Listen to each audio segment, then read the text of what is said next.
বৈষম্য বিরোধী ছাত্র জনতা আন্দোলনে হতাহতদের অনেকেই এখনও হাসপাতালে। উৎকণ্ঠা নিয়ে তাদের সুস্থ হওয়ার অপেক্ষায় রয়েছেন স্বজনরা। সরকারি হাসপাতালে আহতদের বিনামূল্যে চিকিৎসা মিললেও অনেকেই বলছেন পুরোপুরি সুস্থ হতে প্রয়োজন উন্নত চিকিৎসার, যার ব্যয়ভার বহন সম্ভব নয় বেশিরভাগের পক্ষেই। বৈষম্য বিরোধী ছাত্র আন্দোলনে বগুড়া ও এর আশেপাশের জেলা থেকে আসা শিক্ষার্থী, দিনমজুর, মুদি দোকানি, রিকশা চালক সহ নানা পেশার মানুষ এখনও কাতরাচ্ছেন হাসপাতালের বিছানায়। তাদের সুস্থতার অপেক্ষায় স্বজনদের দিন কাটছে উৎকণ্ঠায়। বগুড়ার বিভিন্ন হাসপাতালে চিকিৎসা নেওয়া ৩৯৫ জনের তালিকা করা হয়েছে। এ পর্যন্ত ৬৫ জনের চিকিৎসার খরচ দিয়েছে সমাজসেবা অধিদপ্তর। এক পায়ে 180 গুলি লাগে, আর ডান পায়ে 120টা গুলি লাগে।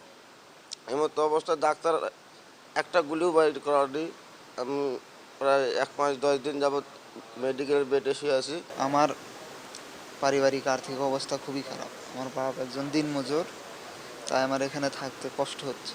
এখনও ময়মনসিংহ মেডিকেলে ভর্তি আছেন 18 জন। এদের বেশিরভাগই উন্নত চিকিৎসা প্রয়োজন বলছে তাদের পরিবার। 32 গুলি খাবার পর যদুপুর সদরে ভর্তি হয়েছিলাম, ড্রেসিং করে সেরেছি। তো এখান থেকে আবার সেগুলো ভর্তি হয়েছি। 8 তারিখে আবার ট্রান্সফার করছি মৌসুম ট্রান্সফার করাতে পরে এখানে ওই একই কথা বলছে, যেগুলো বাই করতে হবে না।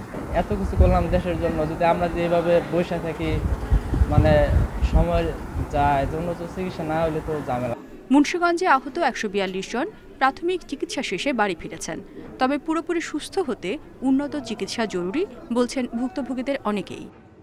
প্রথম যে সময় ঢাকা হাসপাতালে ছিলাম সেই সময় আমার সবাই খোঁজখবর নিয়েছিল। এখন আমি বাসায় আছি, এখন আমার কেউ কোনো খোঁজখবর নেয় না।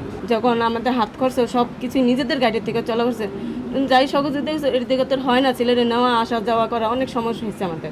এছাড়া রাজশাহী, সিলেট ও চট্টগ্রামে ভর্তি আছেন 11 জন। তাদের চিকিৎসায় বিশেষ নজরদারির কথা জানিয়েছে হাসপাতাল কর্তৃপক্ষ।